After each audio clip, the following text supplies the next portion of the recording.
Most people think airport security is random, and, well, sometimes it is, but there are certain behaviors that increase your chances of being selected for additional screening, not because you're doing something illegal, but because security systems are designed to identify anomalies.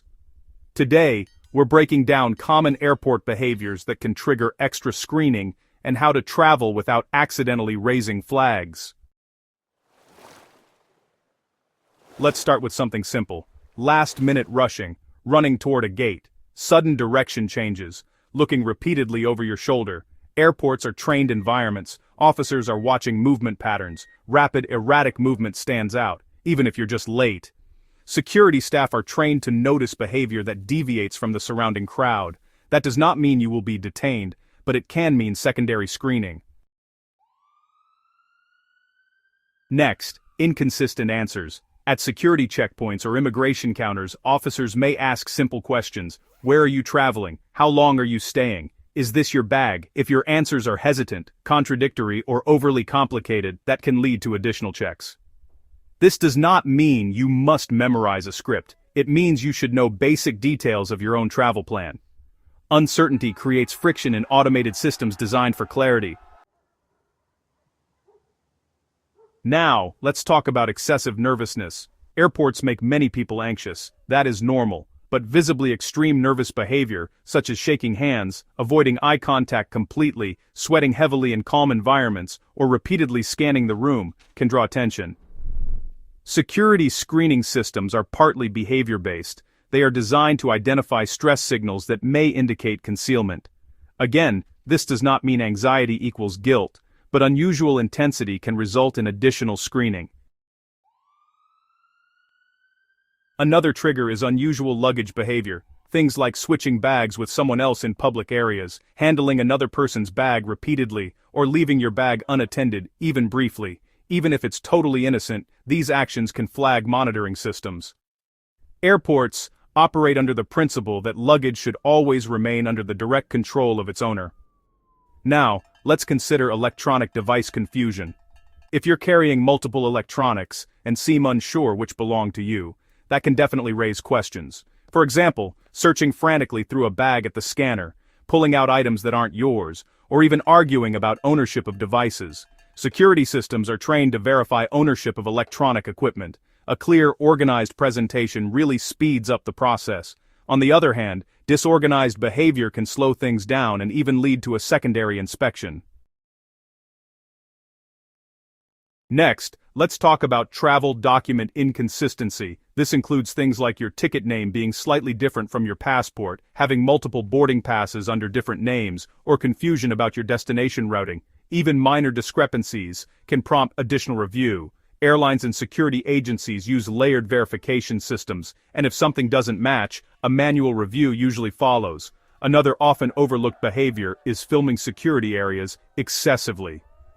Recording your own travel experience is pretty common, but focusing cameras directly on security procedures, scanning equipment, or officers can attract attention. Many airports restrict filming of certain zones. If officers believe sensitive procedures are being recorded, they may intervene. So if you vlog your travel, just stay aware of signage and local policies. Now, let's address something important.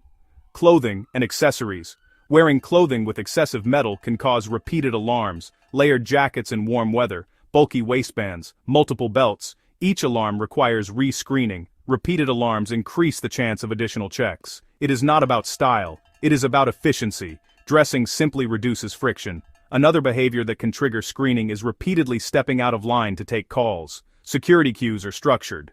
Leaving and re-entering multiple times may appear unusual. Officers observe patterns, not just objects. Consistent linear movement through the checkpoint is the norm. Breaking that pattern repeatedly can attract attention.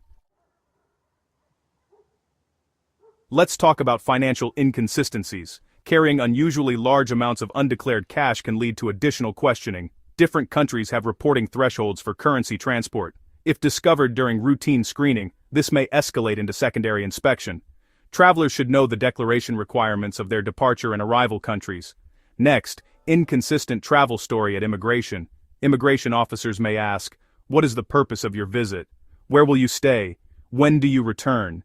If your answers conflict with your documentation, additional screening is likely. For example, saying you are staying 1 week when your return ticket is 2 months later. Inconsistency creates follow-up. Security systems are built to resolve inconsistencies.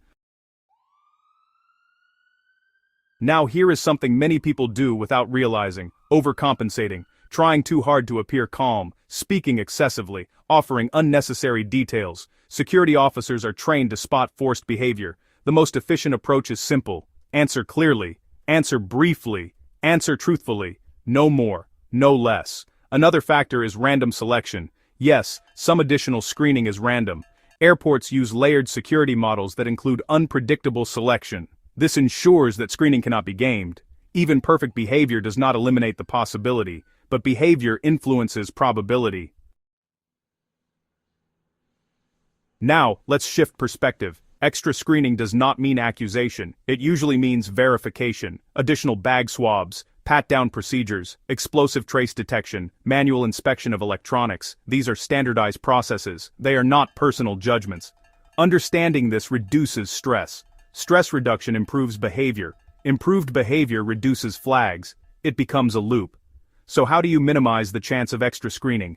Arrive early to avoid rushing. Keep documents organized and accessible. Dress simply and comfortably. Know your travel details. Keep luggage under your control. Avoid restricted filming areas. Answer questions directly and calmly. Most importantly, remember this: airports operate on pattern recognition. If your behavior aligns with normal travel patterns, your experience is smoother. If your behavior creates anomalies, even innocent ones, systems respond. Extra screening is usually procedural, not punitive. And in most cases, it adds minutes, not hours. Understanding how airport environments function gives you control, not over security decisions, but over your own conduct. Travel is already complex. Reducing avoidable friction makes it smoother. And the less attention you unintentionally attract, the faster you move.